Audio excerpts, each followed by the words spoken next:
Hey, Bethurst here. It's early Christmas morning, and excuse me, I'm still fighting this virus.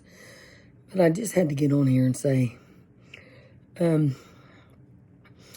that tonight I have spoken with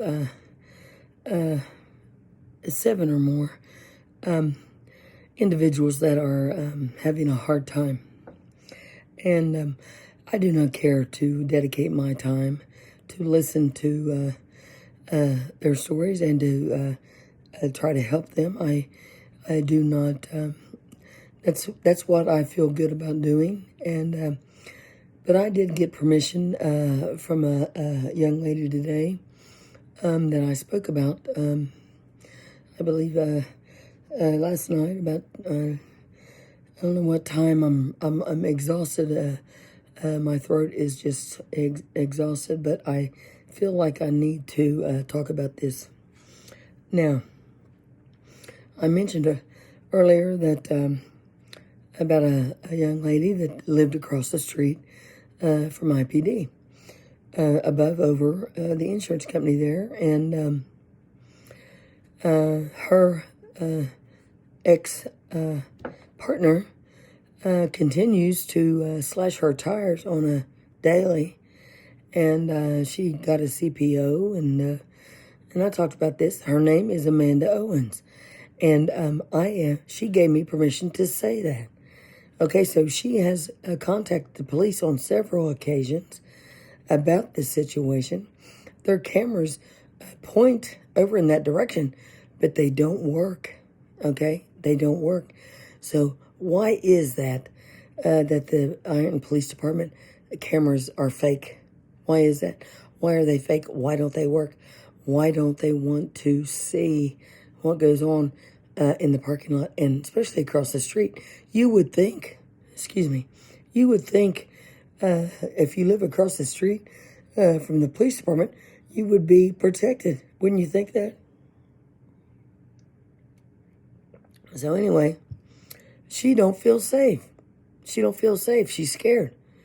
You know, she's called the police. She's made complaints. And like I said, that they told her that CPO's been dropped. Don't bring that shit over here. Well, you know what? Let me tell you something. If that young lady ends up hurt or ends up brutally assaulted or, God forbid, murdered, whose hands is that going to be by? Whose hands? IPD's hands. Because she's made countless complaints. And I know everything about her case. Every single thing. And I'm telling you what, if you guys down there, I just got a 2-hour video of your cruiser sitting there running while you're inside, maybe on the 4th floor. It's Christmas Eve. How about some treats for you? Why aren't you out looking for drunk drivers or thieves or anything like that? No, you're sitting on the parking lot. I got the video. You're sitting there for 2.5 hours on Christmas Eve. What are you doing in there? Anyway, we'll come to find that all out. Also, I want to talk about another person I talked to. 3 out of the 4 that I'll mention next talked about, excuse me, how their children are suffering tonight on Christmas Eve because of the bickering going on back and forth from their parents, not only in their home, but on FaceTime or arguing over who's did this for that child or who's did that for that child. Do you stop and think about the child? Do you seriously, on Christmas Eve, you're a man or a woman that share a child, do you stop and think about that child, or are you going to be so petty to argue, excuse me, to argue while that child is sleeping. Arguing over text or messages is not going to get you anywhere. Okay? It's not going to get you anywhere. It's not going to change the sun coming up in the morning. It's not going to change your Christmas morning. It's not going to change right now your Christmas Eve. Okay? What I'm saying is, yes, I will talk to anybody that needs help, and I will continue to Amanda. I am so proud of you for giving me permission to say your name. I'm so proud of you for standing up for yourself, and you go Tuesday and do what we talked about, and I will go with you if you need me to. And the other women that are crying tonight, that maybe their spouse or partner has a visitation, and they don't, and they want those children to be there to wake up in their house and come down the steps like we did as youngsters, and just be awed by that Christmas tree. A lot of kids don't have that. A lot of kids don't have that. A lot of parents don't have that. You know why? Well, there's many reasons why. There's many reasons why. And a lot of it stems from your background and how you were raised and what you went through. And yes, I was from a divorced parents family. But this is not about me. This is about you, each and every one of you that contact me on a daily about what you're going through. I'm here for you. And, I'm here for you. I will give you the best advice that I know how to, and I will be there for you. I want nothing in return. Like I've said earlier, helping people is not something that you just one day wake up and say, well, I'm today I'm going to start helping people. That is something you learn from a child. That is something you're taught.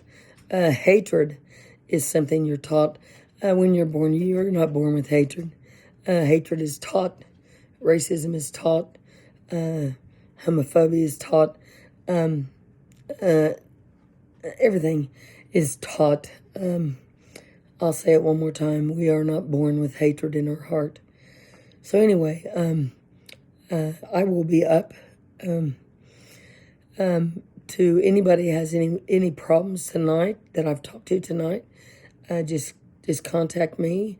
Anybody that I've talked to tonight that gotten pulled over and that are, you know who you are, and you're dealing with being in jail and your family is contacting me, just hang tough and you'll get through it. And tomorrow's a brand new day. It's going to be Christmas Day. And what's sad is a lot of people are in jail. And it's sad, and it's excuse me. It's sad, and it's also let me get this right now. It's sad that people have to experience that, but you make your own choices in life. You make your own choices in life. So you can either be in jail, innocent, and you're grieving for something you didn't do, or you can be in jail guilty and thinking, wow, I did that and I did this and, whatever. But anyway, Amanda Owens, I'm proud of you. I'm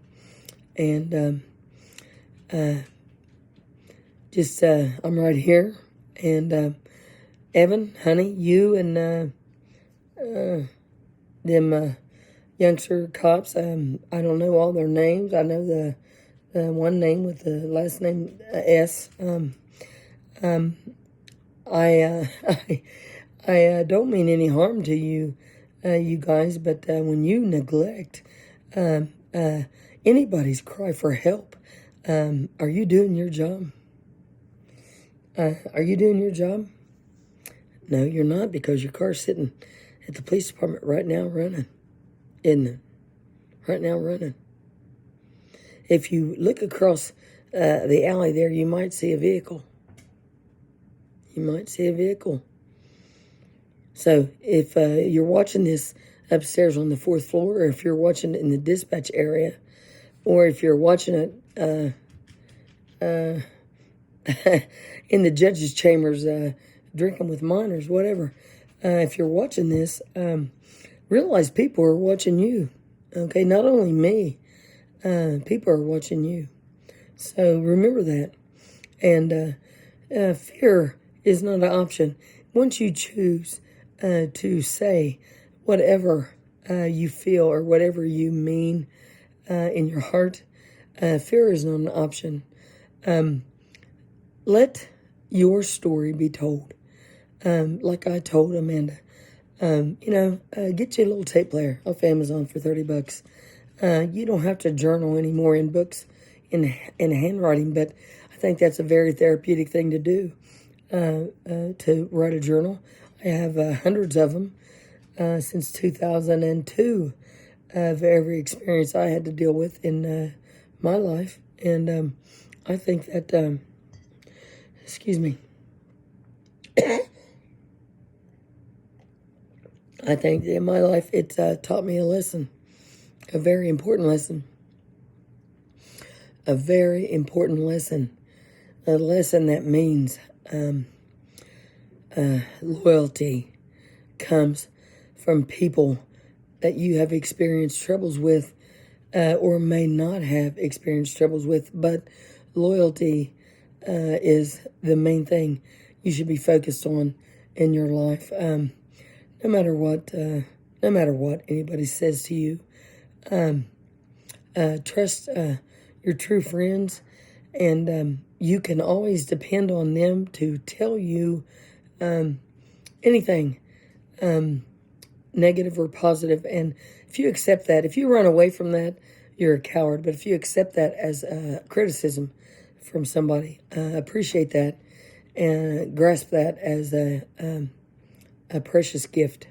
So anyway, I'm going to get off here, and thank you so much for the prayers and the gift baskets and all that. Thank you again for the homeless. Excuse me. Thank you again for the homeless efforts made by so many, and you've changed so many kids' lives. Tomorrow they're going to wake up with all kinds of clothes and toys and gifts, and I cannot thank you enough for getting involved with my organization. It's not really an organization. It's just me and some close friends and family. But, excuse me. Thank you again. And just remember, guys, document everything. Document video. You do not have to say anything if the cop pulls you over. You don't have to answer any questions. You don't have to say anything. I will be doing a video, even though I'm not supposed to be talking. Like I said, in depth about bullying. I may do it tomorrow.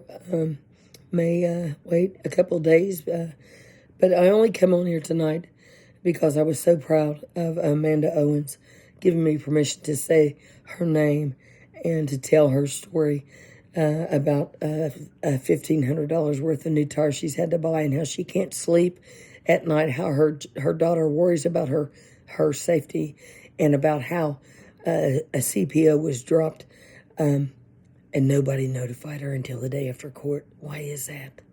Why is that? Amanda, I got your back. You got my phone number. Give me a call. Everybody else, have a good Christmas morning. And God bless. Thank you. Beth Rist, Ironton, Ohio. Merry Christmas.